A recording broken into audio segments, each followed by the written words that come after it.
Hello, folks. This is your boy, your one and only Manny Moonraker, and I'm coming to you from the mobile studio. I got a different mic today because things got a little crazy on the way over to the area that I work at here in Dallas, Texas. But let's get the damn freaking thing known as the intro playing.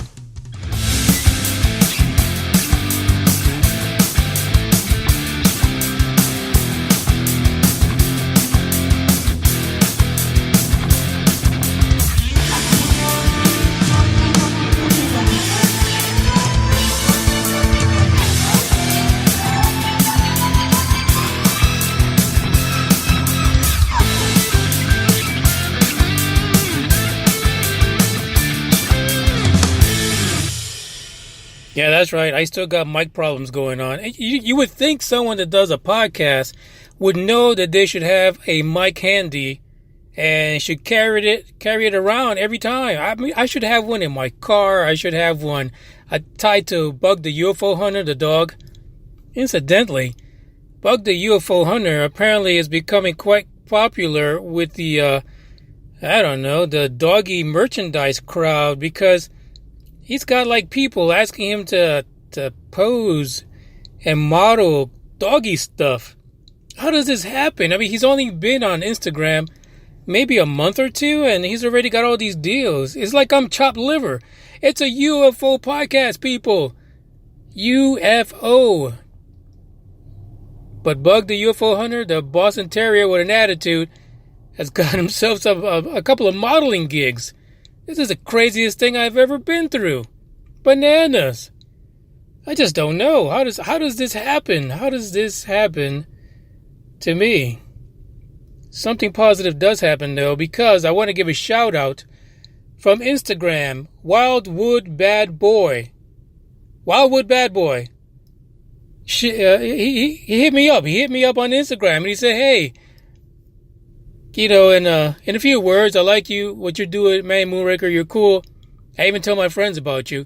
That's what I like to hear. That's what I like to hear. If you listen to the podcast, please tell your friends, tell your mama, your dad, your cat, your kitten, your dog, your fish, because in turn, they'll tell somebody else. So, Wildwood Bad Boy, thank you very much on Instagram. Guys, if you want to follow somebody, that's what I recommend on Instagram, besides me, myself, and Bug the UFO Hunter. So please, give him a follow, give him a shout out. Thank him for sharing the podcast, because without folks like you and him, we'd be nowhere right now. We'd be completely dead in the water, at the bottom of the ranks, nobody listening, FML, what am I to do?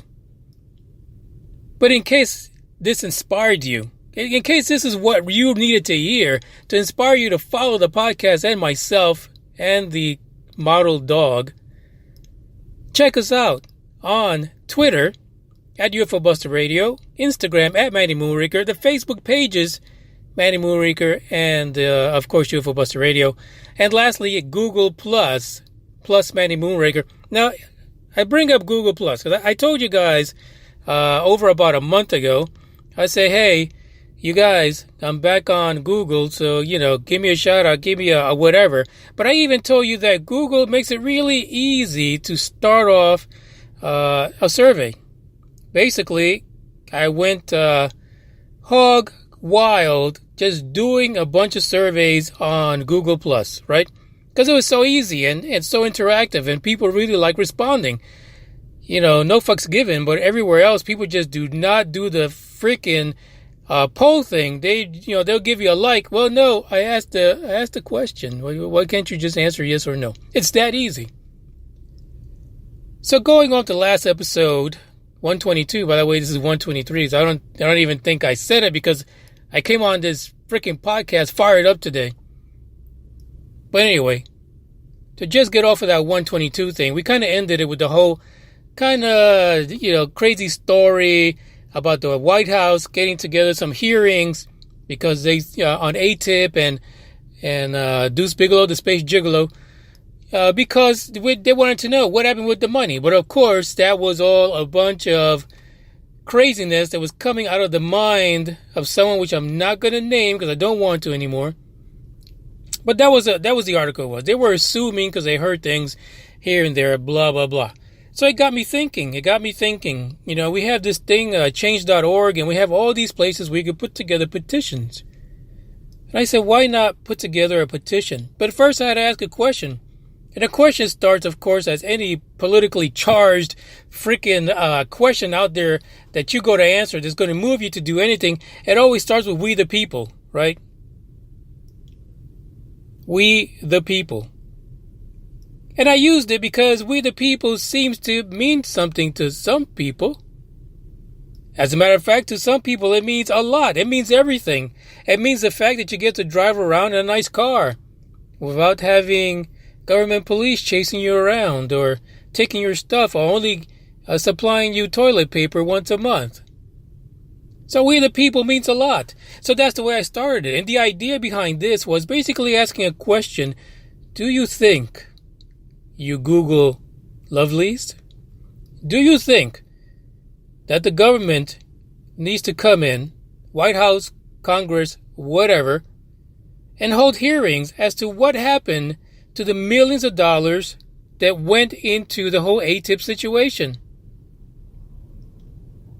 Should the government call in to the Stars Academy and Robert Bigelow, the space gigolo? 86% of the respondents said yes. Some even answered yes and even put in some comments. And I believe the comments are correct. Many said you can't trust the government, so, why even bother? Others said someone's got to do it. Somebody has to get their post on this because they are not telling us anything. They're keeping the info to themselves, just like the government did. So my question now is, do we need to get together some kind of petition signed by thousands of people in order to send to, people in government, those that represent us, we the people, in order to get them, convince them, implore them to investigate the money? And listen, the money is what's going to make them move, right? Because they're all about the bucks. I mean, they take away your benefits, they give you benefits. They take away Social Security, they take it away again and again. So it's all about the money. They spend it in all kinds of places, right? But the question for us today is whether or not we have the power of the people in order to get those questions answered. And if we make it about the money, that was spent, the 20 some odd $1 million that was spent, and the fact that there's news articles out there that state that Deuce Bigelow used the money to kind of back up his own paranormal research as well, then that is something worth looking into. Who in the government would not want to look into that? Give me a break. If you think it's a good idea, shout out. Let me know. Do you think it's a good idea that we get a petition together, support it, and get it to someone in government just to say, hey, rubber dicker, why don't you bring these other rubber dickers in and have a public hearing and let's find out what they know?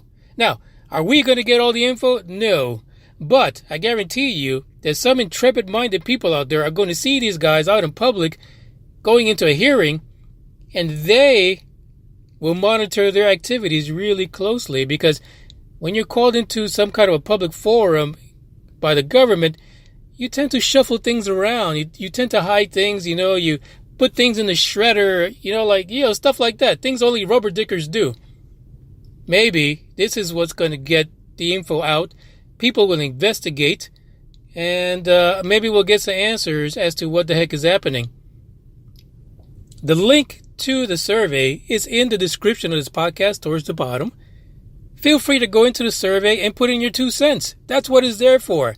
We need to talk about the craziness that is ufology and the people that are taking advantage of it. And I'm going to be honest. My issue with To the Stars Academy and Robert Bigelow, the Space Gigolo, is that these guys have money out the ass. Robert Bigelow's a billionaire. Why would he need any kind of money for any project investigating UFOs from any government? I mean, the guy trips and about $40 million pops out of his shoe. Let's be honest. Let's stop fucking around, people. I mean, sometimes, let me tell you, sometimes I feel like I turn into Samuel L. Jackson when I read these things. I love Samuel L. Jackson, but I become him. I become the ufology version of him. Motherfucker this and fuck that and motherfucker. I can't help it. Some of you can't help it either. And when we get to the article for today, you're not going to help it either because you're going to be cursing too. You're going to turn into Samuel L. Jackson. You're going to be cursing your ass off. Because it's things like this that mess up ufology. I'm telling you, I am not kidding. Sometimes I feel like that ufology needs, let me see, what's that word? What's that movie that people like watching? It's really popular. Let me see. A purge! Ufology needs a purge. We need to go out there and one night a year, we need to go out there and purge everyone from ufology. Let's start over. Let's purge the ufology people. That's really, I mean, let's do a survey. Maybe we can call the survey the purge. It'll be the purge. We'll just purge people once a year. Hey, listen, I'm not saying this because I think I'm going to be immune to any purge. There'll probably be a bunch of rubber dickers at my door trying to purge me as well. I'm okay with that because, you know, we need a purge. We need to get rid of some of these people in ufology because they're mucking up the waters. And these motherfuckers are rubber dickers to the nth degree. And we need to, like, clear some of that stuff up. So now let's get to the news article for today because you saw it in the description. I just talked a bunch of stuff that really is not even included in the title for this podcast, but I guess you can call that a bonus. Yeah, that's the bonus package. And only some people know what I mean by that. That was your bonus package. So the story comes out of New Jersey. I'm familiar with New Jersey. I am, because I am a transplanted New Yorker, so I know New Jersey. The title for the article that's also in this description here for this episode is I accidentally created a UFO panic in New Jersey 8 years ago. That's right. This dude, he confesses that 8 years ago, he created a crazy UFO panic. All because, to get this is incredible. Him and his buddy decided to recreate a science experiment from high school. Now, as the parents of these folks, I would be totally proud of them that they even remembered half the shit they learned while they were out there in school. I'd be really proud of the fact that they took the opportunity to go and recreate this experiment. Unfortunately for the people in New Jersey, these two rubber dickers took it to the nth degree because their experiment was way bigger than what it was in high school. As a matter of fact, the picture for this podcast is a picture of the monstrosity they created. They created a 30-foot long cylindrical UFO. I kid you not. I'm so proud of these guys. I feel like I want to go out and do it too. In May 2010, these two guys, because we call them guys because the guy does not want to be identified at all. These two guys decided that they wanted to relive history. They wanted to relive their science history. And so their science experiment in school was you take a damn plastic garbage bag, you tie it up real nice, and you let it sit in the sun until the bitch just flows away. See what I mean? I'm just cursing away here. I can't help myself.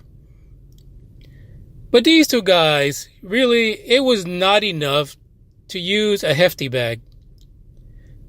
Nope, they decided that a 13-gallon bag was not fucking enough. So, back in May of 2010, these two rubber dickers decided to put a shitload of bags together and create a 30-foot long garbage bag, which they tied up real nicely and let it roast in the sun until it floated away. It floated it away. a 30-foot long garbage bag. Who in their right mind is going to let a 30-foot garbage bag get away from them in a metropolitan area? Well, yeah, that's what happened. So this cylindrical UFO now, because now it's a fucking UFO.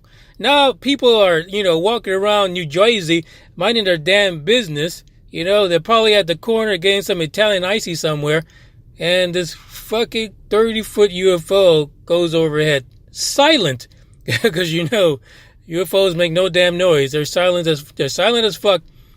And this thing was silent because it was a gigantic floating garbage bag. But it was silent. And so people started calling 911. There's a fucking UFO. It's silent. It's freaking huge. It's massive. And it's traveling silently. Nothing is propelling it. No, nothing's propelling it other than the fact that there's a bunch of air warmed up inside of it and it floated it away. Yeah, so these guys, apparently when this 30-foot garbage bag floated away, they realized, shit, we didn't tie it down. We didn't do anything from keeping it from going away. Apparently, according to him, it was not their plan to create a hoax, but yeah, that's what they did. So people started calling 911. There was an entire corridor of New Jersey that was panicked because this UFO was flying over them. So today, actually not today, it was probably a few days ago, like a week ago, he decided to go on Reddit, and he admitted to it. That's what we did. That's how it happened. That's how the panic of May 2010 happened. It was a giant garbage bag. Now, I don't have the Reddit post, but I do have the link to the article that discusses this. So you guys are more than free to go in there and check it out. And I can't, I just don't know. Like, why? I mean, listen, they were probably fresh out of high school. They had no idea that this was going to happen. But still, 8 years later, we find out that basically it was two kids fresh out of high school that created this panic in 2010 over New Jersey. And if you happen to remember that, give me a shout out. Let me know. Did you see the gigantic black garbage bag that's 30 foot long flying over New Jersey? May 2010. Were you a victim of that hoax? But again, this is where I say that we need to do something. We need to purge things like this. These people need to get purged from ufology. And, if it takes taking down a moonraker in that same swoop of purging, it's okay. I'm okay with that. But we got to clean this shit up, folks, because I cannot become Samuel L. Jackson every time I do a motherfucking podcast. I can't. Because there are no motherfucking snakes on my plane. But I just feel like I need to be cussing all the time. So follow the podcast. If you just happen to listen to this by accident, because I see Conflict Radio is listening to me now, right now, live. Like I said before, listen to Conflict Radio on YouTube. He's got a great setup over there. You guys need to get in there. But if you're listening like Conflict Radio, you need to know that ufology is a real thing. These objects in space are real. These objects flying over your head are real. Some of them might be 30-foot long garbage bags. I'm sorry, but no fucks given. Shit happens. Some people take science experiments from high school way too fucking long and far away. But ufology should not be that way. And these are real things. And before I go, all I got to say to you guys is, don't forget to share the podcast. Share it, like it, love it, follow it. Sometimes I feel like there's nobody out there, but then sometimes I get messages on Instagram or Facebook and things like that, and I see that there's an audience. So don't be afraid to interact. Let me know what you think. Even give Bug the UFO Hunter a shout out because apparently he's got more fans than I do. No fucks given. Fuck my life. This is the end of this episode, and I thank you guys for listening. As always, I am Manny of Moonraker, and Mr. O, thank you for joining as well with Conflict Radio. But you're out here at the end of the show, buddy. You have to catch the replay. Ciao, people.